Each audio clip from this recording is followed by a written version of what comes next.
everyone, and welcome to Vision and Purpose Media Productions. Today, we are so excited. It's our magazine release, and we have no other than the governor on the front cover. Yeah. We have a packed house here. Our live studio audience is in the building. Give a round of applause.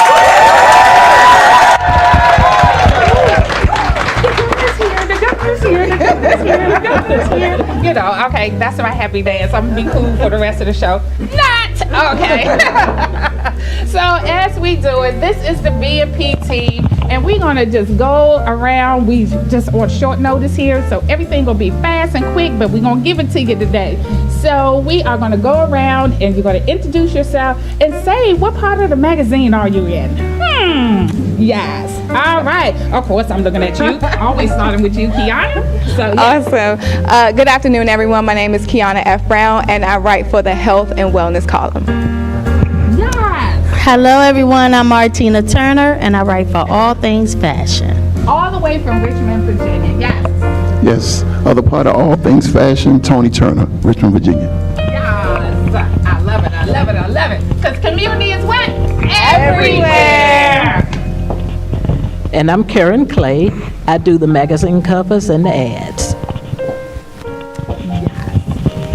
You didn't even say your usual. She was like, I'm the other Karen, not one Karen, but the other Karen. Yeah, my name is Karen, but I'm not a Karen. Hi, and I'm Donna Harris. You can find my articles in the Business and Entrepreneurship section. Yay! And we're going to, yeah. I'm Candace Camille, and I write for the Health and Wellness section. Yes. All right. Look at this team. We be doing things. I'm Marjorie Middleton. I'm the editor-in-chief, and I also write for Community News Flash and Inspirational Moments. Yay! We always open our magazine with the inspirational moment because, yeah, that's right. And I'm Floyd Nelson, and I'm a writer. I write for anything that she tells me to write. Yes, Floyd Nelson is just more than just a vision and purpose. He's our content writer, communication department, everything for this team. So yeah, thank you. And of course, we always never get time to recognize who make it happen behind the scene. We have Wes. I got a Wes. Okay, I got my own Wes. Okay, so we got Wesley Oliver on camera. We got Jaden Floyd in the back.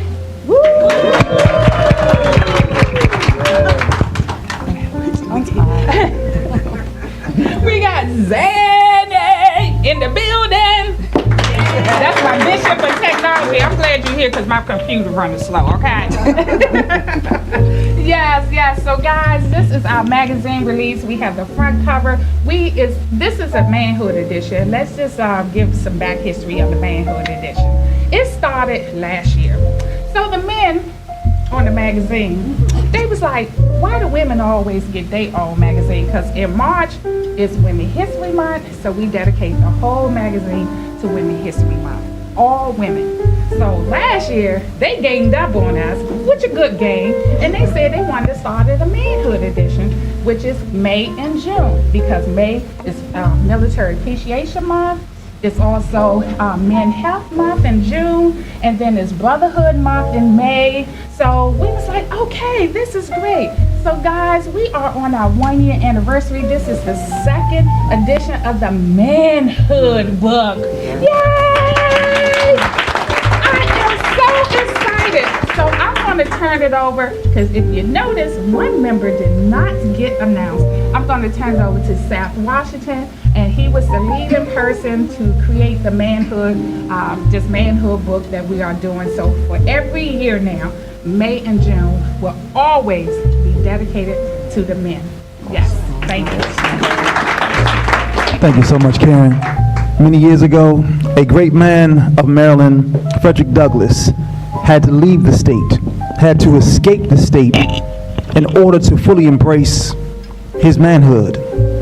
Today, we stand here bearing witness that these great men that are being honored today, Governor of Maryland, Wes Moore, Council Member at Large, Calvin Hawkins, business leaders, Steve Proctor, Emmerich Peace, the one and only John Smith, as well as Antonio Turner and his wife, Martina Turner. We're so thankful that they did not have to leave. And they stand in their greatness, their strength, their power, their leadership, their love, their manhood. These things we had hoped to convey in the men's issue, to let everyone know that in our communities across this land, and particularly here in Prince George's County, Maryland, that these things are alive and well and active. As such, we give thanks to God that it is so. As well, we give thanks to the one and only Karen McConnell Jones and her great team of VMP Community Magazine, that they let these things live well in the pages of this, the second manhood issue. Thank you.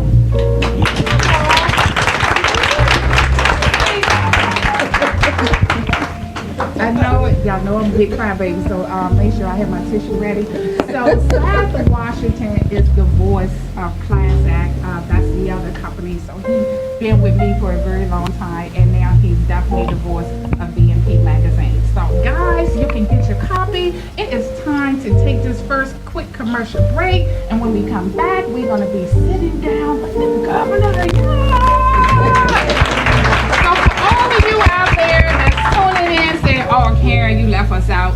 Sorry, next time, but you can get your copy. So all you gotta do is visit the website. Y'all know I'm crazy. Okay, so just visit the website at www.v as in vision and A&D, P as in purpose, media productions with an S on the end.com. So in we'll be back in like 5 seconds. No, maybe a minute. All right. We'll be right back at you here on Vision and Purpose Media Production. See you on the other side.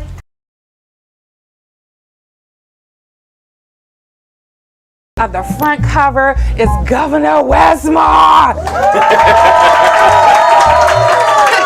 Yes, so this is look, this is your first sneak peek. Yo, I'm telling you, this is literally my first time seeing. This is gorgeous too. Yes, yes. Oh my goodness. Listen, this is going right up in my office. I know it is. This is beautiful. We wanted to go in your office too. Look. Amen. Y'all gonna have to hold up for a minute. Look, check this out. Let me just show you. Look at this. Oh Lord. Yes. This is so beautiful. Wow. Look, we ain't done. Oh, look at this. Oh, look at Dawn. She looks so pretty. Yes. Oh, this is beautiful. Oh, we got another one. Oh, this is. Oh my goodness. That was your bill signed in on May 3rd. I love it. Look at that beautiful wife right there. Isn't she gorgeous? Yeah, yeah. Oh, this is so beautiful. But and I'm telling you, and our lieutenant governor is remarkable. Yes, she is. She is remarkable. Look, we ain't that's done. The Bible. Oh my gosh. Oh, Yeah. look at the kiddos and Yes, Tucker. yes. Oh, you bring me back right now. Yeah. See? I'm so happy. Did we do you right? No, listen. You always do us right. Yes. You always do us right. Thank you always you. do our community right. You Thank always you. do our family right. Thank you. This is excellence. Yes. Every time you put this out, it is excellence. Thank you. I'm so happy to be with you. Yes, can we please give you a round of, and I gotta tell you, it is so beautiful being with you, and also this place is so special to me. Yes. And so can I start right there? Please. I want to start by saying, welcome back home. Yes, good to be home. Yes. Good to be Welcome home. back home to Prince George's County. Yes. You just had an office right on the backside when right. your campaign was here at 1050. That's So right. how does it feel to be back home? It feels so good. Yes. It feels so good because, it's wild because, we're walking into all these areas and I'm like, I know this whole building. Mm-hmm. I know this whole area. We spent so much time and got so much love from this spot, from this building, Yes. from all of you here. And the thing about it was, this was a moment when y'all saw us, when a whole lot of other people didn't. Right? Yes. You saw us and you believed and you worked and you advocated. And sometimes it was just like one of those days when it's like, all I need is a hug. Yes. Because y'all know those days sometimes. Yes. Right? When you have one of those days, it's like, listen, and not one person's willing to come in and give you a hug and give you a smile, and that's all you need to keep going. Yes, yes. That's what I got from this spot. Oh. That's what I got from you. That's what I got from all of you. So this is family. Yeah. This is family. Yes. And this is an honor. Yes. That's an honor. And this is history. Still continues. Yes. Yes, yes. So, as the theme here, history still continues. Yeah. I would like to ask a question about that. And when doing your story, you said that Frederick Douglass was just definitely one of your heroes. Yeah. So why Frederick Douglass? What is the relationship there? What leads you to him? You know, I think one of the powerful things for me about our state is our state is a remarkable place to call home. But we also have to be honest about its history, right? And so it's one thing that people can say that they are proud that this is the state of Frederick Douglass, or they're proud that this is the state of Harriet Tubman, right? But you can't say that without also understanding the struggles that both of them had to endure, right? That we can say that we're proud that they're Marylanders, but it's also understanding the journeys they had to take, the things they had to see, the lives they had to live in order for their stories to be so seen and pronounced and heard. And, you know, in my office, as you saw, we have a picture of Frederick Douglass, and I specifically positioned it where it sits to the upper right of my desk. And it's a beautiful picture of him. He must have been probably about 35 years old in the picture. Same age you are. Yeah. Gorgeous picture. Gorgeous picture. Yeah, exactly. And he's looking down with a very pensive but a piercing look. Right. And I positioned it specifically so where it actually looks like when I'm sitting at my desk that he's looking at me. Oh, wow. Right.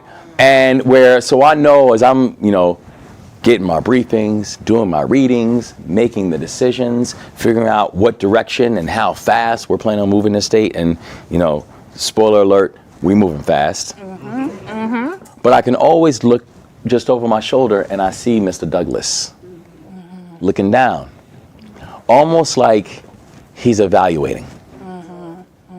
And he's evaluating whether or not do you really understand the assignment. Because, you know, and when people talk about, you know, the idea of being the first and, you know, being the first black governor in the history of the state of Maryland, being only the third elected black governor in history of this country. And it's spoken about like it's a conclusion, right? It's like, okay, we've done that. So therefore, and I think the reminder that I continually get from Mr. Douglass is being the first was not the assignment, right? That wasn't why I sacrificed. That wasn't why I did what I did. And again, the beautiful thing about, you know, both, and one of the reasons I love both the story of Frederick Douglass and the story of Harriet Tubman is these are people who, for them coming back and fighting and advocating was a choice. Because both in the case of Frederick Douglass, once he escaped bondage, he chose to come back and advocate. Harriet Tubman, after she did her first leg of the, you know, through the Underground Railroad and found her freedom, she chose to be a conductor on the Underground Railroad and bring people out. She didn't have to. She could have easily stayed and stayed in her freedom and stayed in a measure of comfort. And nobody would have questioned it. Yes. So with that being said, why did you choose to run for governor? I like that. Yeah, I like see, that. they call me Baby Oprah. Yeah, I know how to get it in. You know, and it's wild because, you know, I'd never run for public office before in my life. Right. I mean, you know, I always say when people say, you know, what made you want to get into, you know, get into politics or be a politician? I said I didn't. I wanted to be governor. Because there's a uniqueness in what a governor has the ability to get done. Yes. You know, before this, I'd been in the military, and I'd led soldiers in combat, and I see, quite a few of my fellow vets here, and now my fellow vet and colleague, Delegate Charles. It's great to be with you. It's great to be with you, man. Thank you. I had a successful small business where we were helping first-generation students go to and through college, and then I ran one of the largest poverty-fighting organizations in this country. And I remember I was actually working when I was running the organization. I was working with a former governor now to try to get them to make adjustments to the child tax credit. Right, because the child tax credit actually, and the data is very clear, it's one of the most effective ways of actually impacting child poverty in our society. Right, when they did it on the federal side, it literally, the adjustments they made to the child tax credit, even though they were temporary, and our federal government needs to make it permanent, but when they did it, it literally almost cut the child poverty rate, particularly for children of color, in half. Just making an adjustment on the child tax credit. Right. And so we were working with a former governor and saying, like, this is what you should do because you could actually model it on the statewide level. This is what it would look like. I gave him all the data. I literally wrote, I said, you should talk about it in the state of the state. Right? And I literally wrote the line in the state of the state that you could use. I used this line. I mean, I became a speechwriter. It was beautiful, right? So I gave it to him. And I get an advance copy of the state of the state. Not a single word about the child tax credit. Not a single word about child poverty. So I remember, and I was a little upset, so I call up my head of public policy of my old organization, and I'm ranting. And when I finally paused in the middle of my diatribe, he stopped me. And he said, we worked for 6 months to try to get him to include a line in the speech. What if you could write the whole speech? That's the point. And so 2 weeks after I was inaugurated, I gave the speech that I wanted to give. I gave my State of the State. And the thing we talked about in the State of the State is how we as a state were going to have a full frontal bipartisan attack on child poverty. That we cannot ever let that stand or sit in our state. Not in a state as wealthy and as affluent as ours. And so when you think about what we were able to get done in partnership with the legislature, the fact that one of the first bills that we authored, we authored 10 bills in this legislative session. And by the way, went 10 for 10 on all the bills, bipartisan on all of them. But if you look at things like the Family Prosperity Act that we ended up getting passed, which made permanent the child tax credit, enhanced earned income tax credit, that bill alone, in the stroke of a pen, helped to lift over 34,000 Maryland children up a rung in the economic ladder in the stroke of a pen. If you look at things like the Fair Wage Act, which elevated and accelerated the $15 minimum wage, that bill alone just moved, as activated, that bill alone will move over 156,000 Maryland families up a rung on the economic ladder. If I said it, I meant it. And we are going to have a full-on assault on child poverty in our state in this moment.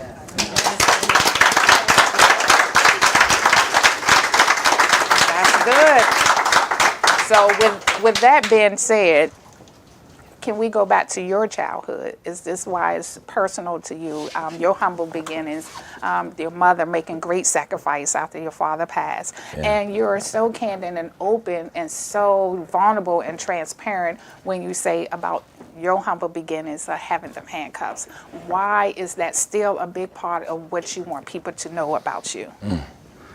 I especially coming off the heels of Mother's Day, and I hope you and everyone else had a wonderful and a blessed Mother's Day.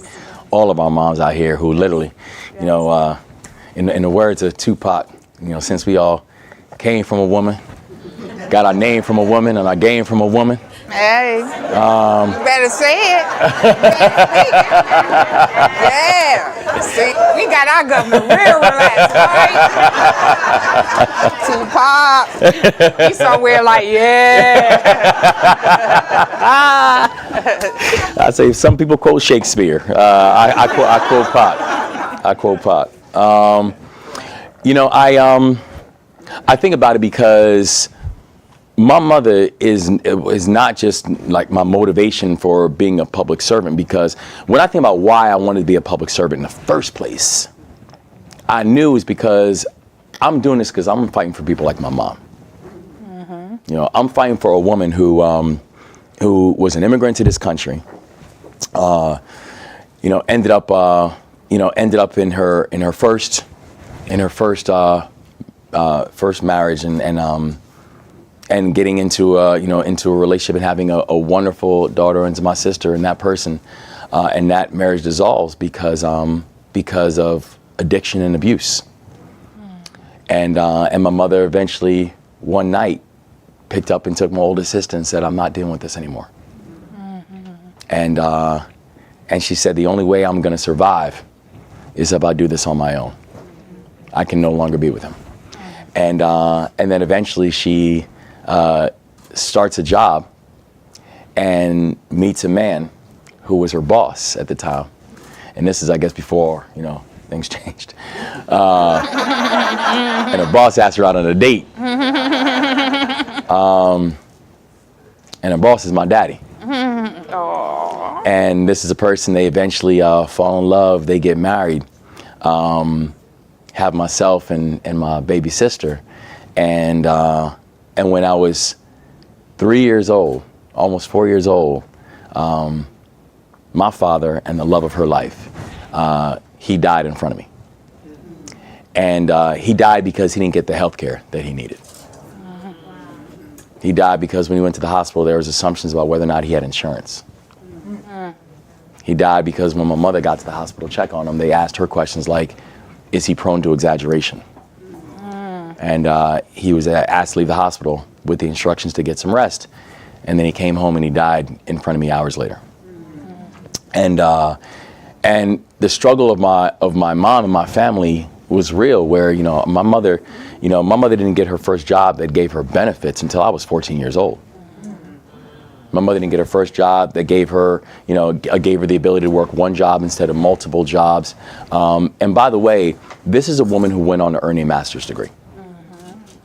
So when we're having conversations and debates about, income disparities and wealth disparities between women and men, when we're having conversations about income disparities, wealth disparities between people of color and non, this is not an academic exercise to me. Like, I don't need a white paper to explain it. I've seen this. I've seen what this looks like. And so I made a decision early, and it is true, I had my challenges coming up, but I made a decision early that I was going to devote the rest of my life for fighting for people like my mom and for fighting for people like my dad. And so that's really not only what I've tried to do, but what I've tried to stay consistent to. You are staying consistent to it. Thank you. Yes, not try. You are. Thank you. And as we go into commercial break, I'm going to say, I know that's why Leave No One Behind. That's right. Is so dear to you. That's right. So give it Amen. to us. Give it to us. Where did that come from? And it's true. I mean, I think about, I first learned and heard that term, leave no one behind, when I was 17 years old and I joined the military. And I always say I was 17 when I first joined, so I wasn't even old enough to sign the paperwork. Right? My mother had to sign the paperwork for me, but after my teenage years, she would sign whatever paperwork that they put in front of her. And but in my first days though of military training, they taught us something. And whether you were Army, Navy, Air Force, Marines, it's the same slogan that they teach everybody: leave no one behind. Yes. Yes. Right? Ever. You get one of my people, I will send a battalion in to go get them if I have to. Right? We leave no one behind. And that didn't just become a slogan, and it didn't just become a mantra. It's a value statement. Right? It's the lens in the way that we look at policy. It's a lens in the way we look at our life, is that if you are advancing and others are not, then you haven't advanced. Then you haven't done anything. Yes, yes. And so leave no one behind. When I say that we are going to be a state that leaves no one behind, and people now see, literally on Inauguration Day, we changed them signs all over the state. When people come into the state, you see like welcome, Westmore governor, and right under it says, this is the state that leaves no one behind. And we mean that because if you actually believe in growth, then that growth has got to be inclusive. If you actually believe in upliftment, then that upliftment has to be holistic. That everybody must feel like they are being seen and heard and respected and embraced in a larger philosophy. And that's where I say leave no one behind was not just a mantra for a campaign, and it's not just a slogan for an administration. That is my governance philosophy. Yes. Leave no one behind. Yes, yes.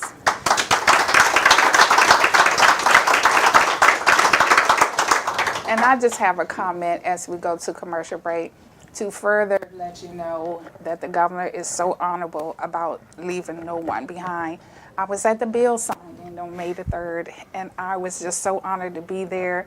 It was actually National Interpretation Day, Interpreter Day, and he came out, he signed, and that was just so touching around the room, and he left it with leave no one behind, thank everyone, and leave no one behind. But the most special part of that day is we had a person had a moment and they passed out. And guess who was the first to get out their seat and go to that person aid? And that was our governor.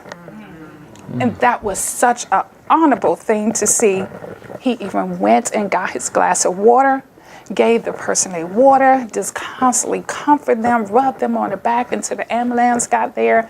And all the media people knew exactly what to do. We turned our cameras off and allowed the private moment to happen. So I want to say you are so honorable. Oh my God.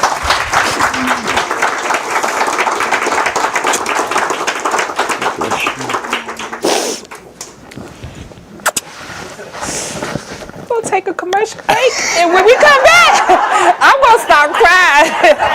We'll be right back at you. See you on the other side.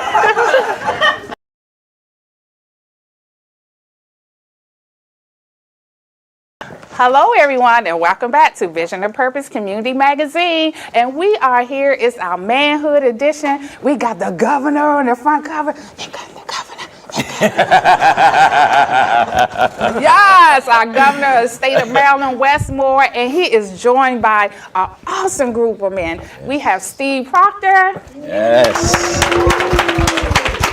Emery Peace. Yes.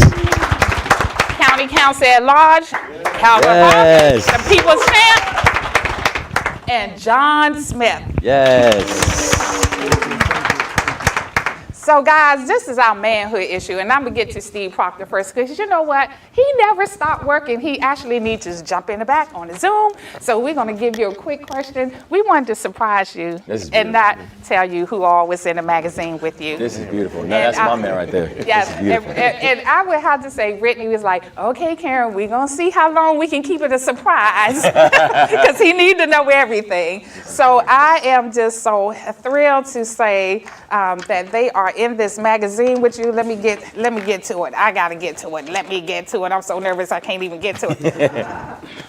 Oh, that's gorgeous. So, That's Steve, gorgeous. thank you for being our community hero. Amen.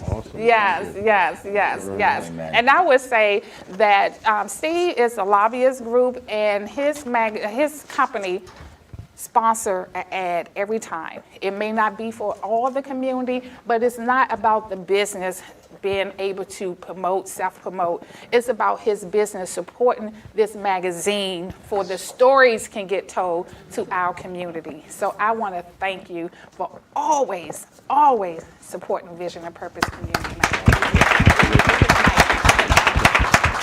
It's truly my pleasure to be here and support the magazine. I will always support this magazine and this business, so it's a pleasure.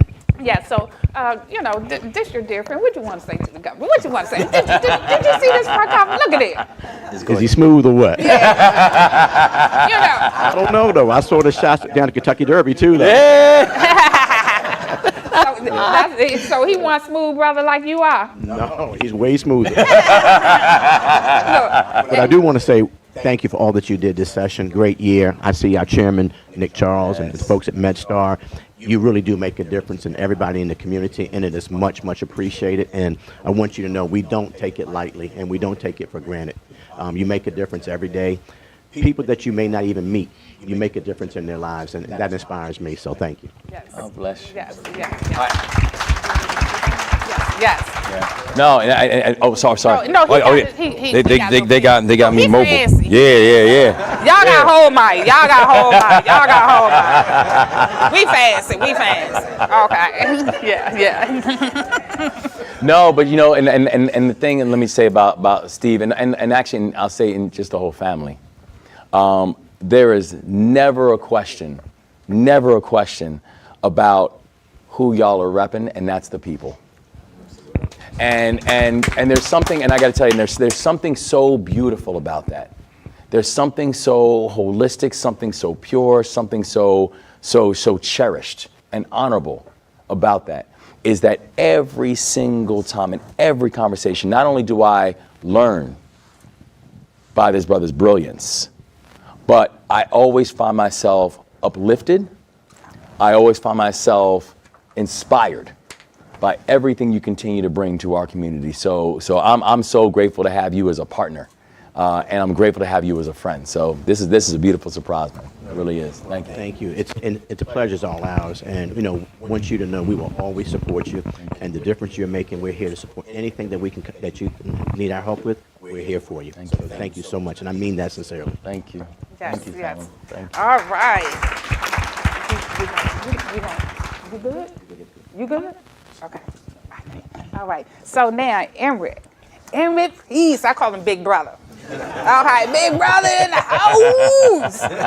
Big Brother is the owner of this 53,000 square Yes. piece of this building up in here. Boss.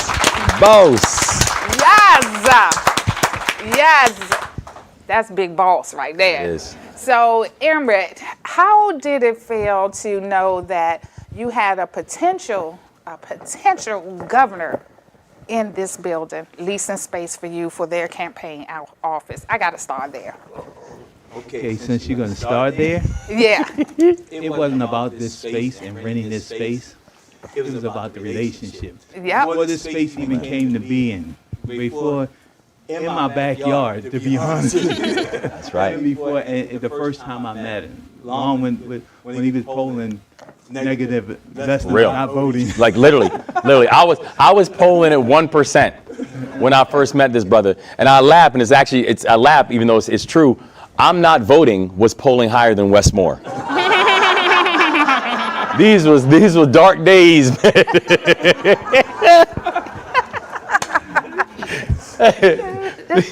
So when you say that, it was, for me, it was a no-brainer from day one, because that support of just being there and just to see this brother decide he's going to take this charge, genuine. It wasn't even, I'm not even a political person. It was about the relationship. It was about the man. It was about the character. It was about the individual of who I met. Everything else set aside, I'm just telling y'all, I just said, that's my dude. However I can support him, that's what I did. People talked all kinds of crazy stuff. They did. They said, what are you doing? Are you crazy? Then I put the big signs out in front. Yep. And I'm going to tell y'all No, this. not the big sign, the huge sign. Huge. Okay, it's a difference. You can see them things from Virginia. Yeah. Okay, it wasn't 30 miles. We gonna talk about big sign. It was a huge. That thing scared me when I pulled up in the parking lot. Oh God! But you know what? And here's the thing about the sign, and I tell people this all the time. Somebody asked me, said, "Why did you do that?" I said, "Because I can. I own the damn building." That's right. And we can't. Come on now! We can do. That's true. That's true. We really can't do that.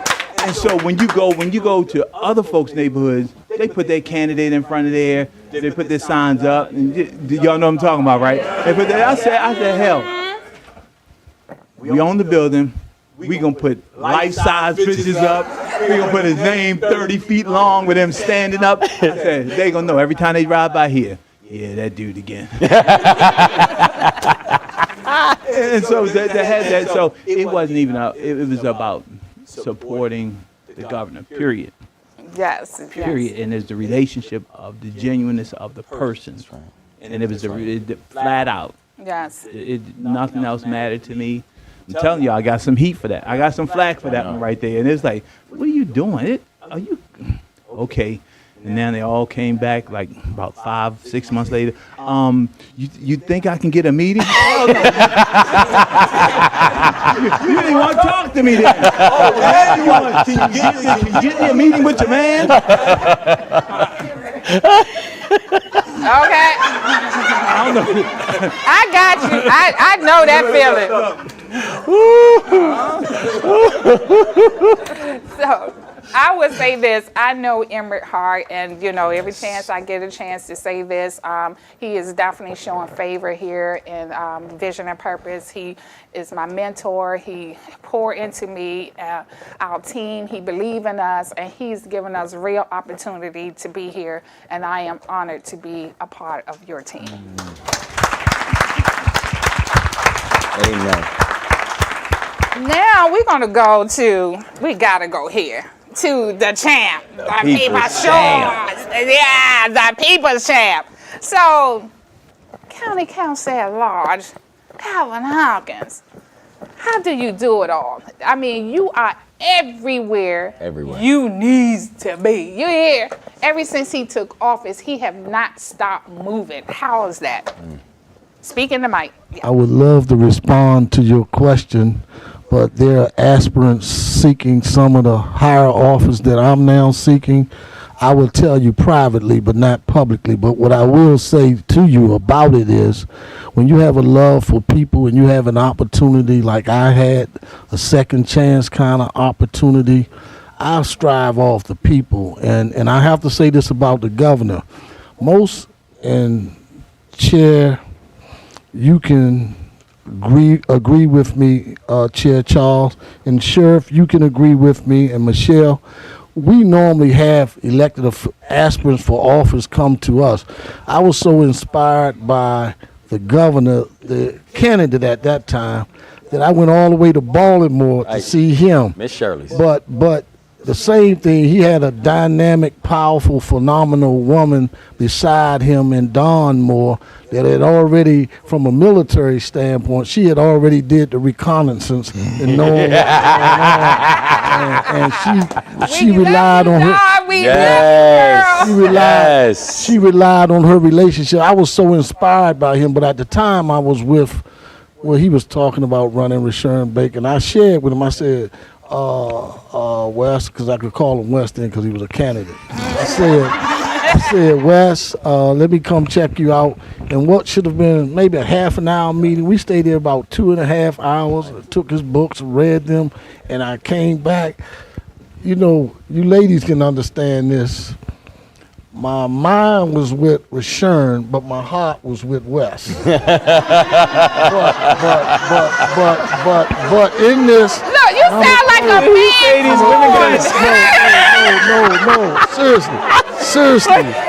Seriously, I want you all to understand, because I was working with some folk, we were doing our thing, and the whole time I was like, this is my organization, this is my team. All these people here pontificating, our boys losing.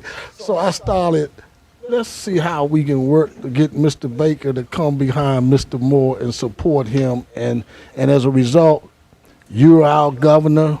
You're doing an outstanding job. Something like what Steve said. I was telling the governor in the back, he's like, man, you don't call, I don't get to see you. No, you don't need that. I'm one of them guys.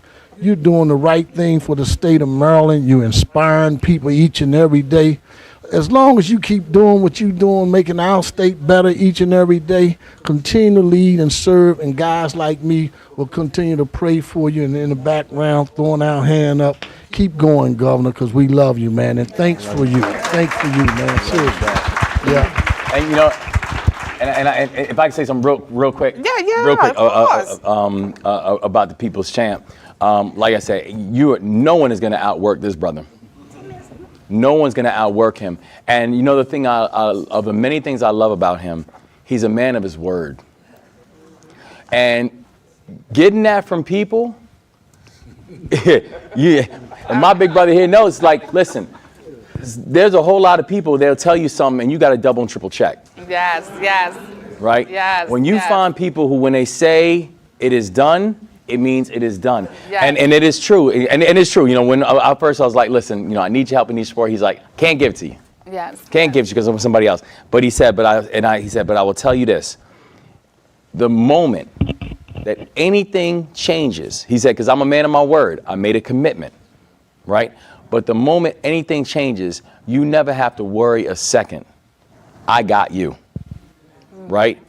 And literally, I mean, maybe hours, not even days, hours after, you know, a person we all have a great deal of respect and admiration for, Mr. Baker, made the decision that he was not going to move forward. Yes. Literally, one of the first calls I got was from the People's Champ, who was like, remember what I said? Mm-hmm. I'm rocking with you, and I'm all in. Yes. Literally, he's a man of his word.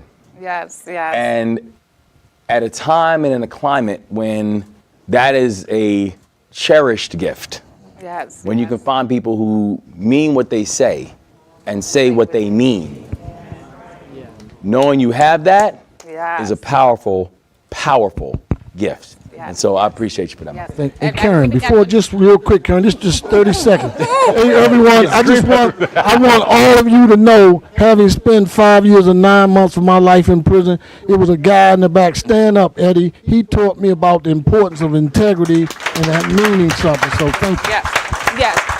And I want to say, and that was one of the comments I'm going to say, is that I love the fact that the governor and our council member was so open about their humble beginnings, feeling the handcuffs on his arms, on his wrist, and 5 months, 5 years, and I mean, he said it down to the science, 5 years, 9 months, and look at him now, look at you all now. So John, we got a quick commercial break, because if we don't get some autograph signing and book signing, these people in here going to be upset with me. So we got to get something going on. So John, just introduce yourself, and I'm going to say, this is the best man of mental health. John and I work the community together, do mental health projects all the time. He had 3 locations, one in DC, one around the corner in Prince George's County here, and he's just opened up one in Baltimore. Right. Come on now. Right. So outreach is what John and I do, but male nurse, I love you. Male nurse, holding it down.